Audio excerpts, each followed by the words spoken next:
Welcome to this video, and in this video I will be showcasing 3 fanon Star Wars ships that I want added to Star Wars canon. If you haven't watched my first 2 parts of the series, you can, because they're both linked down in the description. But you don't necessarily need to see those videos to enjoy this video. Now, enjoy this video.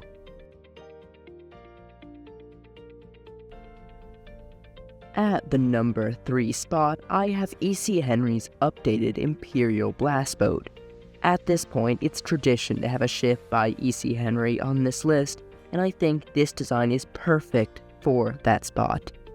Before I cover the ship, let me just give you some background about the original Imperial Blast Boat. The GAT-12 Skip Ray Blast Boat was a legend ship first mentioned in Heir to the Empire, and later expanded in a number of books, comics, and games. The lore behind it was that it was a pre-Clone Wars warship that the Empire adopted during the final years of the Empire. When Disney bought Star Wars and decanonized the majority of Star Wars legend, the Blast Boat became a part of Legends and was mostly forgotten. E.C. Henry's design attempts to take the strength of the Blast Boat and make it a distinctly Imperial design. The original design is technically still a part of Star Wars canon, but not as an Imperial ship, and so I really like this new version. The Empire has a specific design aesthetic. They make sure that every ship fits, and it makes sense that the Empire might take a ship that is already an incredibly solid ship, but make it more menacing and make it feel Imperial. Just look at the TIE Fighter. The TIE Fighter is very similar to the V-Wing, but they really tried to redesign it and make it Imperial. And they do that with a lot of different ships. Now, let me quickly just run through the weaponry of this new version of the ship. So, E.C. Henry's new design, called the GAT-18 Imperial Blast Boat, has a very similar weapon system to the original, but he moves the light turbo laser that was in the original design to the bottom of the ship and adds an airlock where the turrets was.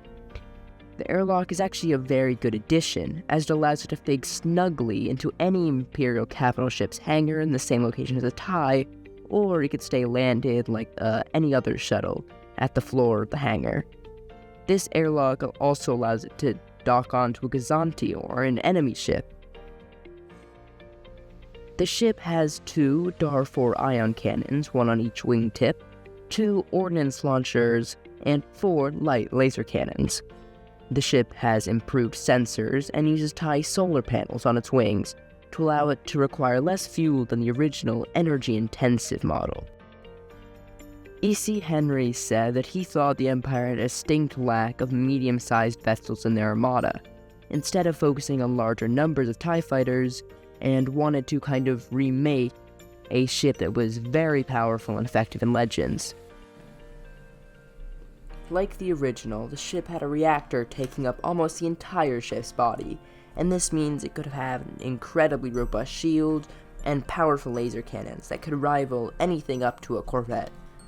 I also love how E.C. Henry intentionally made a few distinct weaknesses in the ship as well.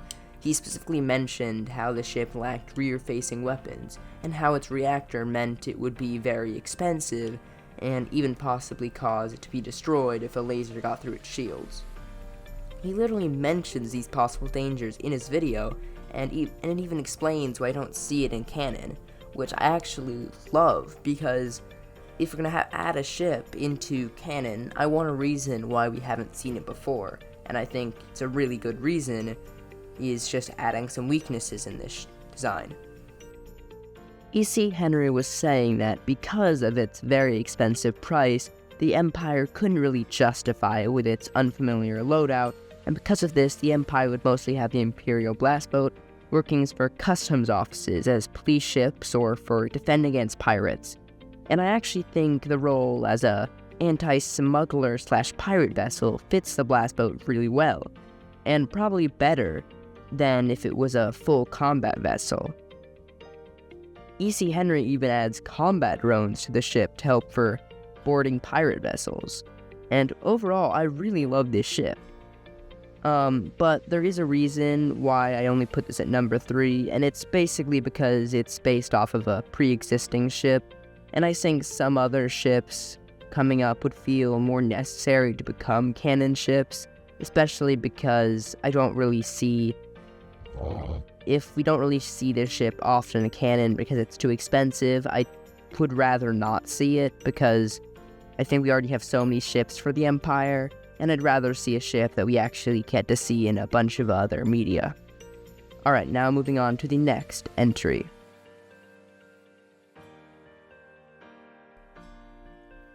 So this spot for me was going to one of two ships, both made by Technovu. I hope I'm pronouncing that right. I put his channel name up on the screen, and his channel is also linked in the description.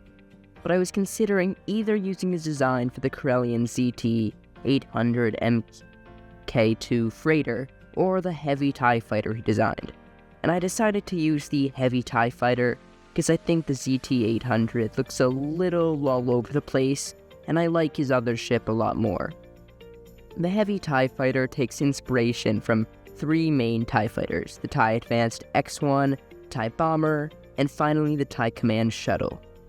It is the curvature of the TIE Advance, the wings of the Command Shuttle, and the dual cockpit design of the Bomber. The ship is actually also quite energy efficient, with the lower portion of the wings being slightly longer than the upper portions, which allows it to absorb more solar energy than most other TIE fighters. The ship also has an additional reactor that allows it to be even more energy efficient. Another thing that allows the ship to be so energy efficient is the experimental cooling grate towards the back of the ship. The designer was saying that the role he designed the ship for was as a support ship, that is as fast as a normal TIE fighter but also carrying the damage output of the TIE Brute, but being more quick and efficient than the Brute. Sadly, the creator did not give us much specifications for the ship, but I'm going to make some quick inferences. I would assume, based on the cockpit, that it's a one-seater. It also would probably have one single heavy blaster cannon that we can see towards the front, and the things on the wingtips could be blasters, but looking at the placement, size, and just my overall sense of the ship, it's more likely they're just some sort of sensor, especially considering the creator never acknowledged them like they did for the heavy blaster cannon towards the front.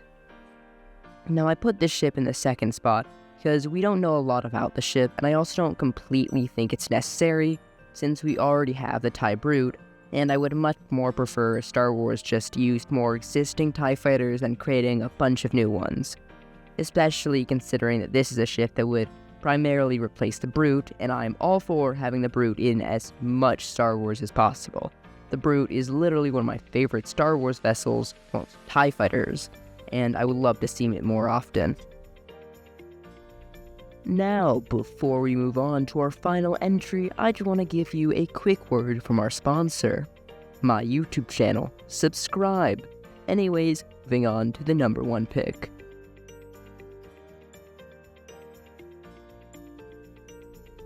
The third ship is designed by E.C. Henry once again because I cannot make a video about fanon ships without mentioning E.C. Henry and filling up my entire list with ship designs by him.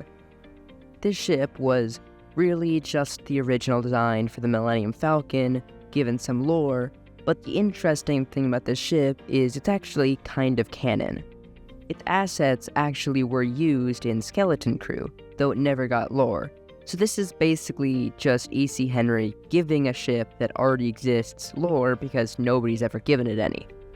And I know technically it's not fanon because of that, but I'm still gonna put it on this list because it doesn't have any lore in the main Star Wars galaxy, so yeah. E.C. Henry decided that this ship would be from around 225 BBY. It served as the ship that would inspire many ships from Corellian engineering and was known as the CC-32 Corellian Cutter. The ship was a little smaller than the CR-90, but had just as many weapons. E.C. Henry wanted the whole ship to be a pretty wide use case ship, being great at everything, just like the CR-90 and ships like the YT-1300. The ship has two dual laser cannons near the cockpit, two light turbo lasers, one on the bottom and one on the top, and another two light laser cannons near the rear of the ship.